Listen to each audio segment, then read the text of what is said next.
নমস্কার, কেমন আছেন সবাই? সঞ্চিতার রান্নাঘরে আরেকটি দারুণ স্বাদের রেসিপিতে সকলকে স্বাগত জানাই। আজকে দেখাবো বেঁচে যাওয়া মাংসের ঝোল দিয়ে তড়কা। প্রথমে আমি কিছু ডাল নিয়ে নিয়েছি। এখানে আছে সবুজ মুগ ডাল, ছোলার ডাল, কিছু রাজমা আর আছে কাবলি ছোলা। 1 কাপ আছে মুগ ডাল, হাফ কাপ ছোলার ডাল আর রাজমা, আর 2 মুঠ আছে কাবলি ছোলা। এটাকে আমি গোটা রাত ভিজিয়ে রেখেছি। এখন এটাকে সেদ্ধ করে নেব। সেই জন্য নিয়ে নিলাম একটা প্রেসার কুকার। এর মধ্যে দিয়ে দিচ্ছি পুরো ডালটা, দিয়ে দিচ্ছি লবণ, দেব অল্প একটু তেল। তেলটা দেওয়ার কারণ হচ্ছে তাহলে প্রেসার থেকে বেরিয়ে যাবে না। আর দিচ্ছি জল। জলটা দিতে হবে এমনভাবে যাতে 1 কর নিচে ডালটা থাকে। এবার এর মধ্যে দিয়ে দিচ্ছি তেজপাতা, এলাচ আর লবঙ্গ দিয়ে প্রেসারে 3টে সিটি প্রথমে মারবো, তারপরে অল্প করে একটা সিমে করে দিয়ে একটা সিটি মারলেই হয়ে যাবে সেদ্ধ। খুব সুন্দর সেদ্ধ হয়ে গেছে, একদম গলেও যায়নি আর একদম সেদ্ধ হয়ে গেছে। এবার একটা মশলা করে নেব। মশলা বলতে তড়কায় সব মশলাই, কোনো মশলাই বাটা লাগে না, সব একটু খুব ফাইন কোচানো দরকার। সেই জন্য আমি একটা নিয়ে নিলাম চপার মেশিন। আপনারা মিক্সিতেও করতে পারেন। মিক্সিতে জল ছাড়া যে কোনো মশলা ঘোরালে ওটা চপার মেশিনেরই কাজ হয়। তা আমি চপার মেশিনে সব একসাথে একটু করে নিচ্ছি। দিয়ে দিচ্ছি ইঞ্চি 1.5 আদা, কাঁচা লঙ্কা আর দিয়ে দিচ্ছি কিছু রসুন। এই মশলাটা আমি খুব ভালো করে চপ করে নেব। ভালো করে চপ করে নিয়েছি। এবার আর একটা মশলা চপ করে নেব, সেটা হচ্ছে টমেটো। একটা গোটা টমেটো আমি আরেকটু চপ করে নিচ্ছি। এবার রান্নাটা আমি শুরু করব, তাই গ্যাস জ্বালিয়ে বসিয়ে দিচ্ছি একটা কড়াই। কড়াই খুব ভালো মতন গরম হয়ে গেছে। এর মধ্যে দিয়ে দিচ্ছি অল্প সাদা তেল আর দিচ্ছি অল্প বাটার। তেল ও বাটার খুব ভালো মতন গরম হয়ে গেছে। ওতে দিয়ে দেবো এখানে 2টো পেঁয়াজ, আমি খুব কুচো করে কেটে রেখেছি। এই পেঁয়াজ কুচিটা দিয়ে একটু ভেজে নেব। পেঁয়াজ খুব ভালো মতন ভাজা হয়ে গেছে। এবার দিয়ে দেব রসুন, কাঁচা লঙ্কা আর আদাটা। আদা, কাঁচা লঙ্কা, রসুনটাও আর একটু ভেজে নেব। রসুন খুব ভালো মতন ভাজা হয়ে গেছে, রসুন, কাঁচা লঙ্কা।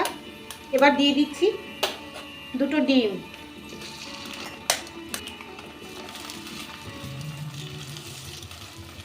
ডিমটাকেও একটু ভেজে নেব। ডিমটা ভালো মতন ভাজা হয়ে গেছে। এবার দিয়ে দেব গ্রেট করা টমেটোটা।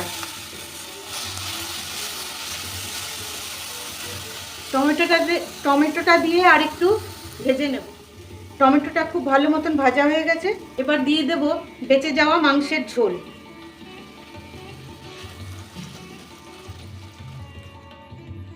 এবার দেব হাফ চামচ মতন, এটা যেহেতু অনেক বড় চামচ, চা চামচের 1 চামচ তড়কা মশলা।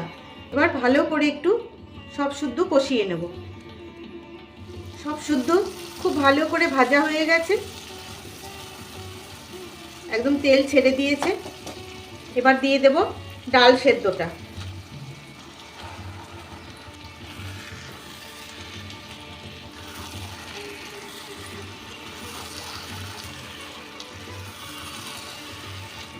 দিয়ে ভালো মতন মিশিয়ে নেব। আর দিয়ে দিলাম একটুখানি জল, বাটি ধোয়া জলটা, ডাল সিদ্ধের বাটি ধোয়া জলটা। সেটা কোনোভাবে ভিডিওটা মিস হয়ে গেল, তাই মুখে বলে দিচ্ছি। এবার দিয়ে দেব অল্প একটু লবণ। ডাল সিদ্ধের সময় কিন্তু আমি লবণ দিয়েছি, আর মাংসের ঝোলের মধ্যে তো লবণ আছেই। লবণ, মশলা সবই আছে, সেই জন্য আমি আর দিলাম না। ওই জন্য লবণটা খুব বুঝে শুনে দিতে হবে। বাটারেও লবণ আছে। আর দিয়ে দিচ্ছি 2-4 দানা চিনি। দিয়ে ভালো করে ফুটিয়ে নেব।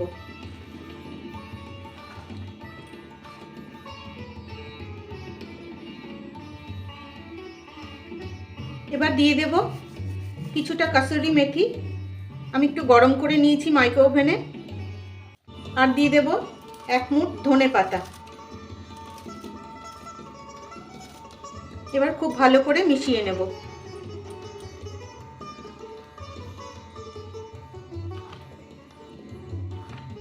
এইটুকুন পাতলা আমি রাখবো, কারণ ঠান্ডা হলে আরও জমে যাবে, তারপরে মাংসের ঝোল আছে আরও জমে যাবে। এবার ছোট্ট একটা কাজ বাকি, একটা তড়কা প্যানে অল্প একটু বাটার দিয়ে দেব রসুন কুচি, বেশ কিছু রসুন, 5-6টা রসুনের কোয়া একদম লাল করে ভেজে নিয়েছি। এই তরকারিটা ছুঁকে দিলেই ব্যাস, এটা নেড়ে ঢাকা দিয়ে রেখে দেব কম করে 10 মিনিট।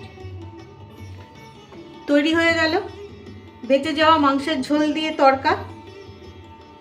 কেমন লাগলো আপনাদের জানাবেন কিন্তু। আর ভালো লাগলে ইউটিউব থেকে দেখলে একটা সাবস্ক্রাইব, আর ফেসবুক থেকে দেখলে একটা ফলো করে দেওয়ার অনুরোধ রইল। তবে আজকের মতন আসি, ভালো থাকবেন সবাই।